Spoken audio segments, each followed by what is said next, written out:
In a golden kingdom where the grass met the sky, there once lived a lion king named Zuberi, whose roar could shake the very mountains, and whose pride swelled with every breath he took. Each morning, he climbed to the highest point of Pride Rock and let his voice roll across the plains, and every creature that heard it bowed low, trembling with reverence and fear. In the cool shade of his den, his mate Amara watched their cub Quito try to mimic that mighty sound, and Zuberi beamed, certain that greatness was measured only in volume. A true king's roar commands the world, he told his son, believing with all his heart that nothing could ever silence him. But not everyone admired him. At the edge of his kingdom, a rival named Nasor watched with narrowed eyes, waiting for the day that roar might finally fail. Even among his own subjects, quiet murmurs began to rise, whispers that their king had grown too proud to notice how far his shadow had spread. One evening, at a quiet watering hole, Zuberi forced a gentle herd of elephants aside, so his pride could drink first, never once pausing to consider what he was taking from them. Their matriarch, old and wise, warned him gently that pride given voice too often finds a way to silence itself. But Zuberi only laughed at an old elephant's fear. The very next morning, that same herd blocked a narrow mountain pass, and Zuberi, unwilling to be delayed, climbed above them to remind the world exactly who ruled these lands. He roared with all his might, and the mountain itself answered back, cracking and groaning as stone broke loose above the frightened herd. In the chaos and falling rock, a small calf named Tembo was trapped and crying out for his grandmother as boulders thundered down around him. From his high perch, Zuberi watched in horror as the pride he had always worn like armor became the very thing that endangered an innocent life. Together, king and matriarch freed the calf, but as she cradled her trembling grandson, the old elephant looked at Zuberi with a grief that cut far deeper than any roar ever could. That night, alone beneath a silent sky, Zuberi opened his mouth to warn his kingdom of danger, and found, to his horror, that no sound would come out at all. By morning, whispers of the king's failed voice had spread through every corner of the kingdom, and in the shadows, his rivals smiled at last.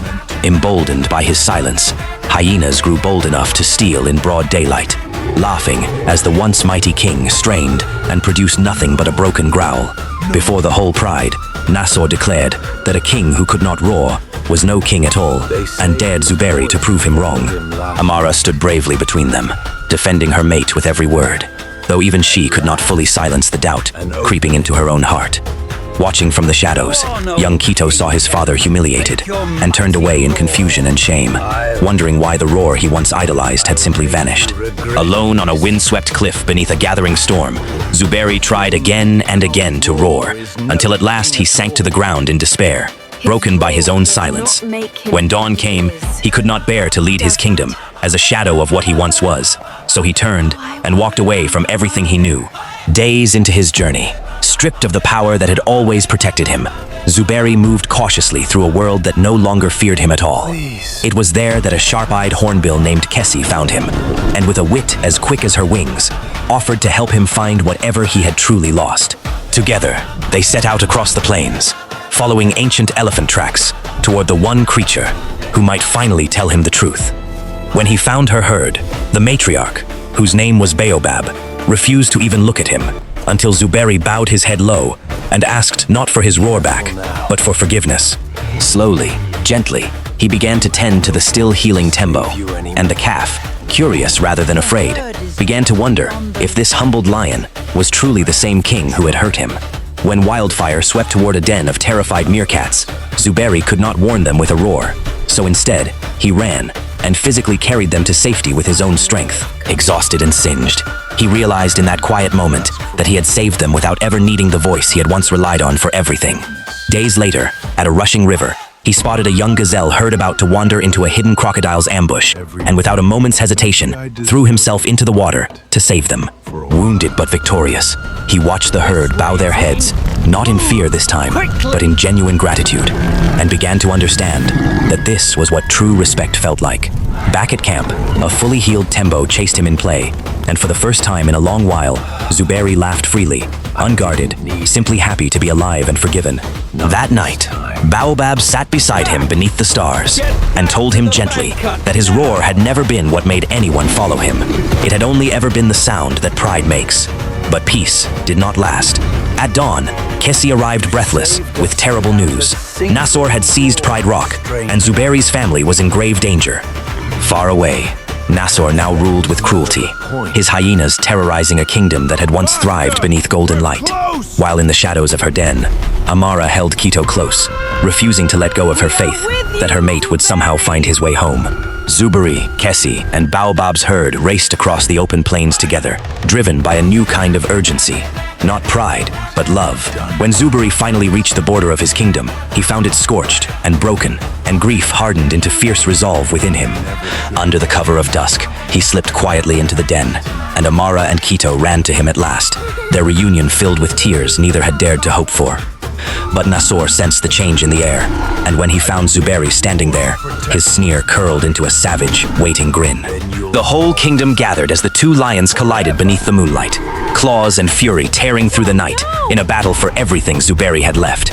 Nasor slammed him down at last, pinning him beneath a merciless paw, certain that without his roar, this broken king could never rise again. But it was Quito who moved first, breaking free to throw his small body between his father and Nasor's claws, roaring with every ounce of courage his tiny heart could hold. And in that instant, something ancient and unstoppable broke open inside Zuberi. Not pride this time, but love, and a roar unlike any before it tore through the night. The force of it sent Nasor tumbling backward, and the hyenas who had once mocked a silent king now fled in terror from the voice they thought they'd never hear again. Humbled and outmatched, Nasor slunk away into the darkness, while Zuberi stood tall, powerful, but no longer cruel with it. The kingdom erupted in celebration, and as Zuberi lifted his son into the golden morning light, he told him he had never been braver himself than his little cub had been that night. Baobab's herd arrived soon after, and as young Tembo and Quito chased each other in delighted circles, two kingdoms that had once nearly destroyed one another finally became one. Before them all, Zuberi climbed Pride Rock a final time, not to command, but to confess that it was never his roar that made him a king, but what he had learned to do quietly, for those he loved. And as the sun set gold and orange across the plains, Kessi watched the family rest together in peace, and knew that a roar could rule a kingdom for a season, but courage, given quietly, rules a heart forever. A roar can command a kingdom for a season, but courage, given quietly, commands a heart forever.